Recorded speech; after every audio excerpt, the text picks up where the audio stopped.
So I know you're collecting a lot of data on your consumers, both online and in retail stores. In your industry, I know there's a lot that you have to adhere to in terms of regulations and things like that. I'm sure that keeps you up at night. If you could tell me a little bit about how you're addressing security and compliance with IT. Sure. So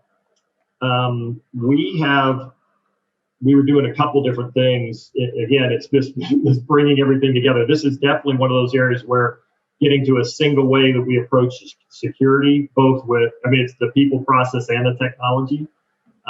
We moved more to a virtual CISO environment. So we're actually using a third party that is helping us across policies, control, risk, and how we think about the different solutions we have in place. Do we have the right, encryption on all of our data in motion and at rest? We've got all that kind of covered. And since we've done a lot with cloud providers, that's inherently somewhat built in, which helps a lot. Right. We've worked with third parties to do the 24/7 penetration, watching for any penetration attempts. Alerting that helps us understand if we have vulnerabilities that are emerging, stay on top of the ever-changing landscape. Obviously, you've seen a lot in the news lately about how ransomware has really crippled some companies and multi-million-dollar Bitcoin payments to get out. So we've taken, I'm on a call every week about this topic. If there been any threats in the past week? What are we doing about it? Where are we at on some of our projects, getting policies in place, getting training in place?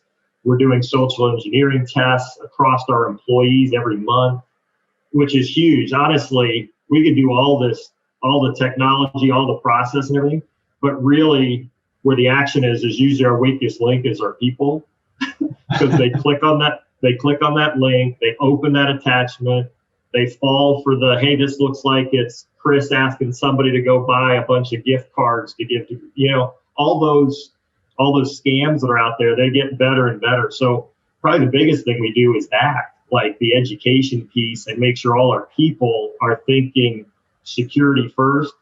And I had a guy that used to work for me said all the time, so great security is great service, because you are really taking care of your coworkers as well as your customers when you take that approach first. Great. I know that's a challenge with employees. You're always going to have somebody that opens one of those no matter how hard you try. So that's got to keep you up as well. Right. Yeah. We score them. We check it every once in a while. We'll have someone on our leadership team fail, and then we give them all kinds of grief, so we really do watch it closely. And honestly, we've moved to more of a, if you have too many failures in a period of time, that's kind of like you're probably not going to be working here anymore. So we take it that seriously. So do you provide any apps or technology connectivity to end user clients?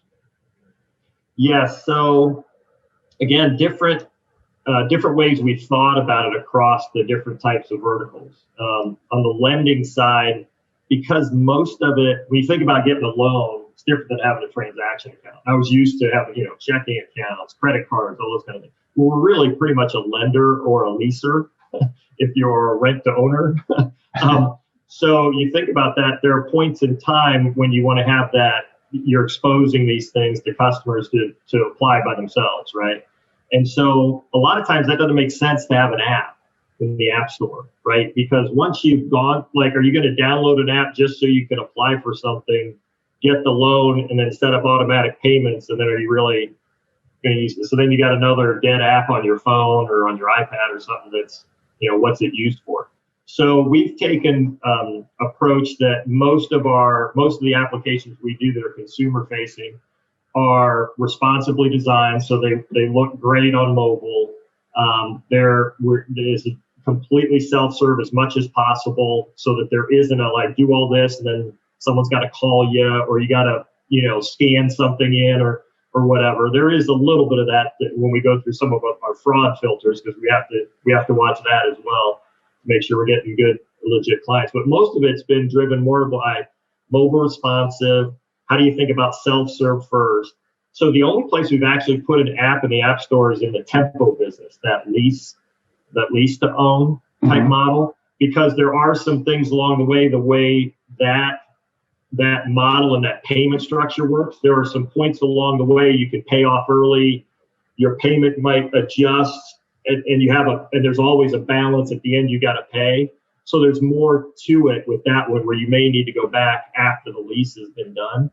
But other than that, we've taken more of a mobile responsive approach. As we look further into what type of products and services we want to offer, we may do more and put other things in the app store. But right now, it's more, as long as it's mobile responsive and and it works on your phone. To some extent, most consumers don't care. As long as they can get to it, it works, it's easy, then fine.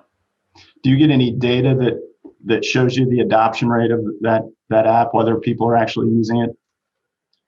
We do, and that's a good question. I don't know that I'm up on that myself. I know the marketing folks look at it 6 ways to Sunday. I'm sure. And we've got a pretty good data analysis team and some other things there. I don't have a sense for what the volume is there, but sure. I can tell you it's being looked at. Yeah. Yeah, I'm sure.